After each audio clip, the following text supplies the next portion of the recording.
High Matarbari block প্রেসিডেন্টের উপর আক্রমণ কেন? বিজেপি সরকার জবাব চাই।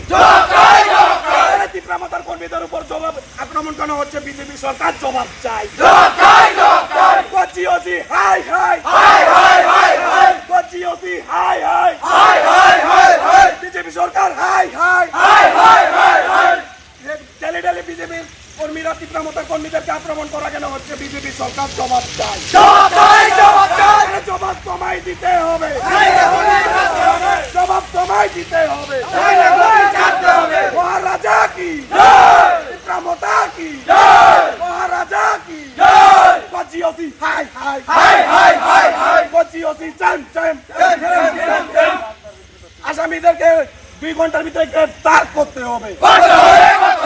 আসামিদেরকে 2 ঘন্টার ভিতরে গ্রেফতার করতে হবে। নাইলে এই আন্দোলন চলবে, নাইলে এই ভারত চলবে। ট্রান্সফার করতে হবে, গজিওসিকে 2 ঘন্টার ভিতরে ট্রান্সফার করতে হবে। সুমন মিয়ার উপরে কেন আক্রমণ হলো? বিজেপি সরকার জবাব চাই।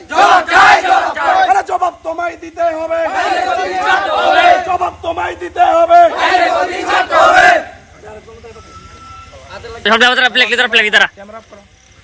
আমি তোর প্রশ্ন উত্তর দিবে মানে কি দেশে ঘটনাটা শুরুয়াত কেমন হয়েছে তুই পুরো রাখবে। হ্যাঁ তোর মোবাইল চিন্তা হচ্ছে তোর উল্টা বানাই মনে করি। ঠিক আছে, হ্যাঁ আমি স্টার্ট করব।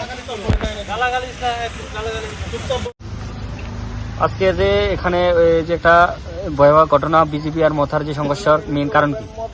মেইন কারণ হইলো আমরা দোকানে গেছিলাম, বিজেপির লোক আসলো, আমাদের ব্লক প্রেসিডেন্ট সুমন মিয়াকে জিজ্ঞাসাবাদ করলো, তাইলে মোবাইল চেক করলো, চেক করার পর আমার মোবাইল চেক করলো, আমাদেরকে মারধর করে, তাইলে সুমন মিয়াকে আমাকে মারধর করে আমরাকে মোবাইল চিন্তাই করে। এটা কারা করছে এই ঘটনাটা? মাতারবাড়ির লোক। মাতারবাড়ি ওরা কোন পার্টির লোক? নাজুরা বিজেপির লোক। ওনারা কি আপনারা চিনেন? আমি ওনাদেরকে চিনি না, আমরাকে চিনি। ঘটনাটা কোথায় ঘটেছে? গর্জি কিত্তে হোটেলে ঘটছি না। এই ঘটনার সাথে কে কে জড়িত আছে? এখানে টাকা আর কি আমাদের কাছে 10,000 টাকা নিয়েছে, 10,370 টাকা নিয়েছে।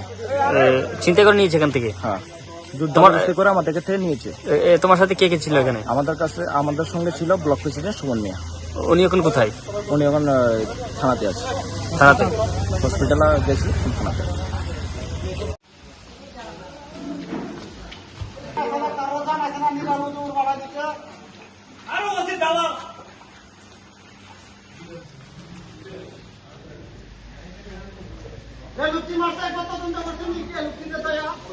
তদন্ত করবো, লাগে না।